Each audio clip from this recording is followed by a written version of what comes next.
Hi there, this is Ranjit from tech2buzz.com and this is Sony Xperia Ion, and in this video I'll be showing you the benchmarks and we'll also be doing the gaming review for this phone. Let's start with the benchmark and let me first show you the nenamark score, and which is important for gaming. And as you can see, we got a score of around 38 FPS, which is not bad, nothing great. It's kind of a above mid-range score, I would say. And the GPU on this is an Adreno 220. So let me get out of this and let's also run the Quadrant. Before I show you the benchmark scores, let me show you the system information. As you can see, it's running on a dual core processor. There are 2 cores and the maximum frequency is 1.5 gigahertz and the lowest it can go is 192 megahertz. The RAM on this is 1 gigs, and again, as you can see, the GPU is Adreno 220. And if we see, Sony did not skimp on the sensors. We have all the important sensors that are required. Let me now just show you the Quadrant scores. And as you can see, we got a Quadrant score of 3045, which is kind of pretty good for a dual core Android phone. And let me give you a breakup. The total is 3045. Out of that, the CPU got a score of 6137. Memory is 2940. IO is 4026. 2D is 247 and 3D is 1876. And let me also run this Antutu Benchmark and let's do the full scores. And I'll just quickly skip to the scores because this does take quite a while to complete the benchmark. So the benchmarking is done and we got a score of 8222. Let me also show you the detailed scores. So these are the detailed scores, and let's try the Subway Surfer. And as you can see, it works without any issue. Let me increase the volume. It's too loud.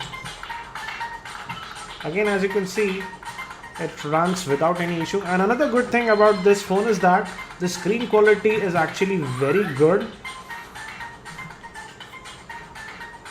And the viewing angles are also very nice.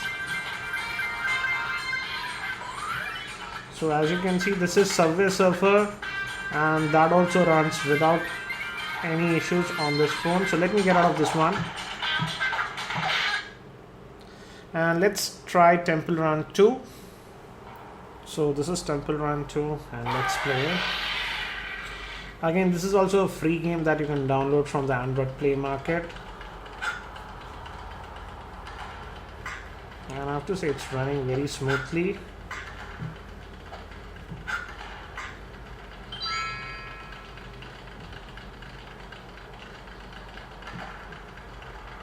And the touch response is also very good, no issues.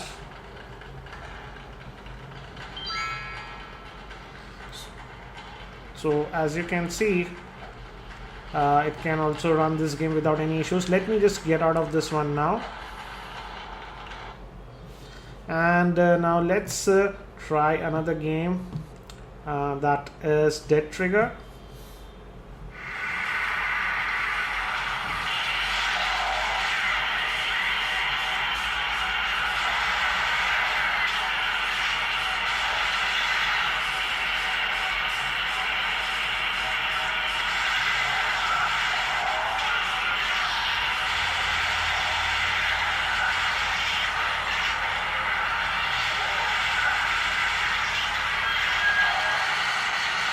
So as you can see, it can play this game also without any issues. The frame rate is smooth most of the time, but at times I see a little bit of frame drops, but it's not like every time. Overall, I would say it plays this game also without any issues. So let me get off this one. And next, let me show you this Modern Combat 4.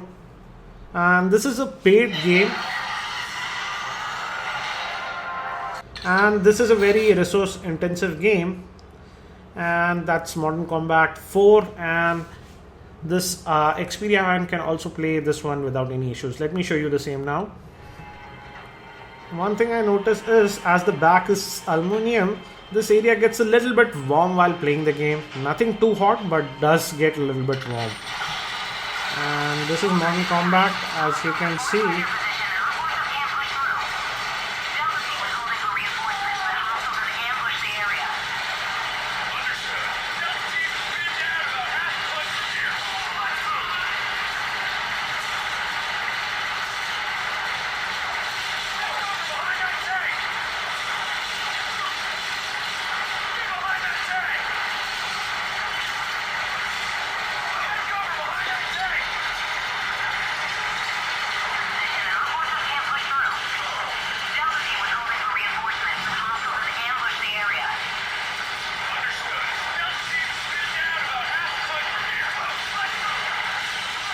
So as you can see, we can play this game also without any issues. And the game is very smooth. There is no drop of frames or anything like that. And this game does take some time to get used to. So this is Modern Combat 4. Let me get out of this one. So overall, I would say, even for gaming, this Xperia Ion is a very decent Android phone. I'll be also doing a full in-depth review of this phone. So if you aren't subscribed to my channel, subscribe to the same. That's it for now. This is Ranjit from tech2buzz.com, and I hope to see you in my next video.